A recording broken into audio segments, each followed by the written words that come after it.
ചക്കക്കാലല്ലാത്തൊരു കാലത്ത് നമുക്കേ ഇപ്പൊ ഒരു നല്ല മൂത്തൊരു ചക്ക കിട്ടിയിട്ടുണ്ട് കേട്ടോ.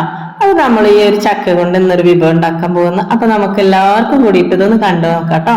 ഇപ്പൊ ഇത് കുട്ടി പ്ലാവുമ്മൽ ഉണ്ടായ ചക്കയാണ് കേട്ടോ. അപ്പൊ ഈ ബെഡ് തൈയൊക്കെ ഉണ്ടല്ലോ, ചെറിയ ചെറിയ പ്ലാവുമ്മൽ പെട്ടെന്ന് തന്നെ കഴിക്കുന്ന അങ്ങനെ ഒരു ചക്കയാണ് ഇത് കേട്ടോ. ആ ഒരു ചക്ക കിട്ടിയപ്പോൾ നമുക്ക് നല്ല സന്തോഷം. കാരണം ഈ ഒരു നല്ല വേനൽക്കാലത്ത് ചക്കയൊന്നും മൂക്കാത്ത കാലത്താണ് നമുക്ക് ഈ ഒരു ചക്ക കിട്ടിയിട്ടുള്ളത് കേട്ടോ. അടിപൊളി ചക്കയാണ്, നന്നായിട്ട് മൂത്തിട്ടുണ്ട്. ഇനി ഇതിന്റെ ഉള്ളിലെ ഒരു ചുളയൊക്കെ എങ്ങനെയാന്ന് നമുക്ക് നോക്കാം. ഇപ്പൊ ഞാനിവിടെ വെട്ടുകത്തി ഒന്നും എടുത്തിട്ടില്ല. ഇത് നമ്മുടെ കൗണ്ടർ ടോപ്പിൽ തന്നെ വെച്ചുകൊണ്ട് നല്ല ചെറിയൊരു കത്തി തന്നെയാണ് എടുത്തത്. ചെറുകത്തിയാണ്, അത്യാവശ്യം വലിപ്പമുള്ള ഒരു കത്തിയാണ് കേട്ടോ. അപ്പൊ ആ കത്തി എടുത്തിട്ട് നമുക്ക് നന്നായിട്ടൊന്ന് ഇത് പൊളിച്ച് നോക്കാം കേട്ടോ. അപ്പൊ ഞാൻ നല്ല മൂർച്ചയുള്ള കത്തിയാണ് എടുത്തിട്ടുള്ളത്. അപ്പൊ നമുക്ക് ചെറിയ ചക്കയാണ്, കയ്യിൽ ഒതുങ്ങുന്ന നല്ല ചെറിയ ചക്കയാണ് കേട്ടോ. അപ്പൊ ഇത് കണ്ടില്ലേ, പൊളിച്ചെടുത്തിട്ടുണ്ട്.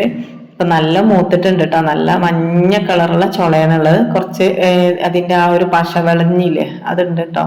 അപ്പൊ നമുക്ക് അതൊക്കെ ഒന്ന് തുടച്ചെടുത്തിട്ട് ഈ ചക്കേനെ നമുക്ക് നന്നായിട്ട് കഷ്ണങ്ങളാക്കി എടുക്കാം. ചെറിയ കഷ്ണങ്ങളാക്കി എടുത്താല് പെട്ടെന്ന് തന്നെ നമുക്ക് ചുള പറിച്ചെടുക്കാം. ഈ ചക്ക കൊണ്ട് നമ്മൾ എലിശ്ശേരിയൊക്കെ ഉണ്ടാക്കുകയാണെങ്കിൽ അപ്പൊ ഇങ്ങനെ വെട്ടി വെട്ടി കഷ്ണങ്ങളാക്കിയിട്ടാണ് ഞാൻ കണ്ടിട്ടുള്ളത്. ഞാൻ വലിയ എക്സ്പേർട്ട് ഒന്നല്ല കേട്ടോ ചക്ക വെട്ടാനും. പക്ഷെ ഈ ഒരു രീതിയിൽ ചക്ക മുറിക്കാൻ എനിക്ക് നല്ല എളുപ്പമായിട്ട് തോന്നിയിട്ടുണ്ട് കേട്ടോ. ചെറിയ ചക്ക ആയതുകൊണ്ടാട്ടോ.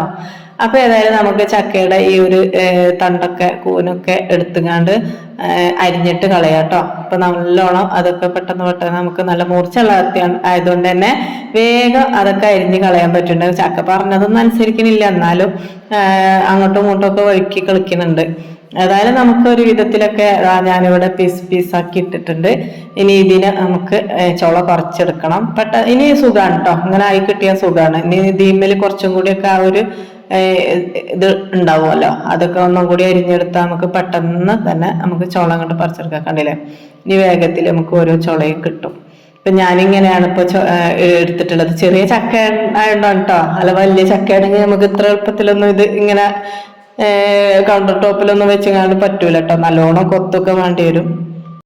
ഇതിനിപ്പോ ഇത്രയും ഒരു പുതുമ എന്ന് പറഞ്ഞാല് നമുക്ക് ഈ ഒരു സമയത്ത് കിട്ടിയതുകൊണ്ട് കേട്ടോ. ചില ആൾക്കാർക്കൊക്കെ ഇടിച്ചക്ക ആയിട്ടേ ഉള്ളൂ. ഇപ്പൊ നമുക്ക് ഈ ഒരു ചക്ക കിട്ടിയപ്പോ ഭയങ്കര സന്തോഷം. നമ്മുടെ വീട്ടിലുള്ളതല്ല കേട്ടോ, നമ്മുടെ വീട്ടിൽ കഴിക്കാനായിട്ടില്ല ചെറിയ കുട്ടിപ്ലാവ് ഇവിടെ ഉണ്ട്. അപ്പൊ നമ്മുടെ തൊട്ടടുത്ത പറമ്പിൽ നിന്ന് നമുക്കൊരമ്മ തന്നതാണ് കേട്ടോ. അപ്പൊ ഏതായാലും നമ്മുടെ ചക്കയൊക്കെ ചുള പറിച്ച് അത്യാവശ്യം കുറച്ച് കുരുകളൊക്കെ എടുത്തിട്ടുണ്ട്.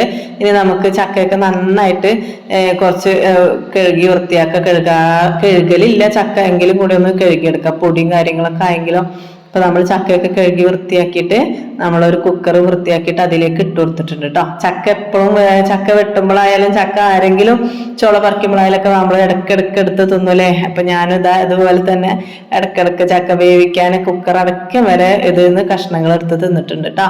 അപ്പൊ ഇതാ നമ്മൾ ഒരു 2-3 അല്ലി വെളുത്തുള്ളി ഇതിലേക്ക് മുറിച്ചിട്ടിട്ടുണ്ട്. പിന്നെ കുറച്ച് ഉപ്പും അതുപോലെ തന്നെ ആവശ്യത്തിനുള്ള മഞ്ഞൾപ്പൊടിയും ഒരു ലേശം മുളകും പൊടിയും നമ്മൾ ഇതിൽ ചേർത്ത് കൊടുക്കുന്നുണ്ട് കേട്ടോ. മുളകും പൊടി ഒരുപാട് ഇടണ്ട കേട്ടോ, കുറച്ചിട്ടാൽ മതി. ഇനി നന്നായിട്ട് വെന്ത് വരട്ടെ. അപ്പോഴേക്കും നമുക്ക് തേങ്ങയും അതുപോലെ പച്ചമുളകും ചെറിയ ജീരകവും കൂടി ഒന്ന് ചതച്ചെടുക്കാം. നന്നായിട്ട് വെന്ത് വന്നിട്ടുള്ള ഈ ഒരു ചക്കയിലോട്ട് അരച്ച് വെച്ച അരപ്പ് കൂടി നമുക്ക് ചേർത്ത് കൊടുക്കാം കേട്ടോ. നന്നായിട്ട് വന്നിട്ടുണ്ട്, പറയാതിരിക്കാൻ പറ്റില്ല കേട്ടോ. ഈ ഒരു കാലത്ത് ഈ ഒരു ചക്കൊക്കെ നമുക്ക് ഇത്രയും നല്ല അടിപൊളിയായിട്ട് കിട്ടുക എന്ന് പറഞ്ഞാലേ ഭയങ്കര സന്തോഷല്ലേ. ചക്കയൊക്കെ നമുക്ക് കുറെ കിട്ടുമ്പോൾ നന്നാക്കാനൊക്കെ ഭയങ്കര മടിയാണ്. പക്ഷെ റയറായിട്ടൊക്കെ ഇങ്ങനെ കിട്ടുമ്പോൾ നമുക്കിത് പൂതിയാണ് അല്ലെ, എന്തെങ്കിലുമൊക്കെ പെട്ടെന്ന് തന്നെ ഉണ്ടാക്കി കഴിക്കണം തോന്നും.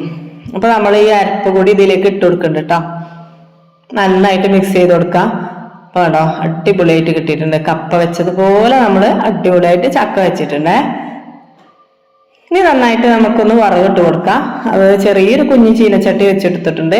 അതിലേക്ക് കുറച്ച് വെളിച്ചെണ്ണ ഒഴിച്ചു കൊടുക്കുക. വെളിച്ചെണ്ണ ചൂടായി വരുമ്പോൾ അത്യാവശ്യം 2 ടേബിൾ സ്പൂണോളം വെച്ചിട്ടുണ്ട് കേട്ടോ വെളിച്ചെണ്ണ. നമുക്ക് പച്ചമുളകിനൊക്കെ നല്ല എരിവ് ഉണ്ടാവുമല്ലോ, ആ എരിവ് നമുക്ക് അധികമായിട്ട് എരിവ് തോന്നാതിരിക്കാൻ വേണ്ടിയിട്ടാണ് കേട്ടോ വെളിച്ചെണ്ണ വെച്ചു കൊടുത്തത്. ചിലരിത് വറവിടാതെ തന്നെ കഴിക്കും അല്ലേ. ചക്ക എങ്ങനെ ആയാലും നമുക്ക് കഴിക്കാൻ പറ്റുമല്ലോ അല്ലേ. ഇതിലേക്ക് പച്ചമുളകല്ല, ഞാൻ ചുവന്ന മുളകും കറിവേപ്പിലയും കടുകാണ് വറവിട്ട് കൊടുത്തത്. നന്നായിട്ട് മിക്സ് ചെയ്ത് കൊടുക്കാം. വേണമെങ്കിൽ നമുക്ക് ചക്കയുടെ കൂടെ എന്തെങ്കിലുമൊക്കെ കറി കഴിക്കാം അല്ലേ. അപ്പൊ എന്താണ് നിങ്ങൾക്കൊക്കെ ഇഷ്ടം, ചക്കയും ബീഫും ആയാലോ. അപ്പൊ ഞാൻ ഇന്നിതാ ഇവിടെ ചക്കയും ബീഫും ആണ് കഴിക്കാൻ പോകുന്നത്. ബീഫ് തൊട്ടടുത്ത സ്റ്റൗവിൽ നന്നായിട്ട് ഇവിടെ തിളച്ച് വരുന്നുണ്ട് കേട്ടോ. അപ്പൊ ചക്കയും ബീഫും കഴിക്കാൻ നിങ്ങൾക്ക് ഇഷ്ടമല്ലേ. ഒന്ന് എല്ലാവരും ഉണ്ടാക്കി നോക്കൂ. അപ്പൊ ഞാൻ ഞങ്ങളുടെ വീഡിയോ എല്ലാവരും കണ്ടിട്ട് ഇഷ്ടമായി എന്ന് കരുതുന്നു. ഇഷ്ടമായെങ്കിൽ ലൈക്ക് ചെയ്യാനും കമന്റ് ചെയ്യാനും സബ്സ്ക്രൈബ് ചെയ്യാനും മറക്കല്ലേ. വീണ്ടും പുതിയൊരു വീഡിയോ ആയിട്ട് വരും. അതുവരേക്കും ബൈ. അസ്സലാമു അലൈക്കും.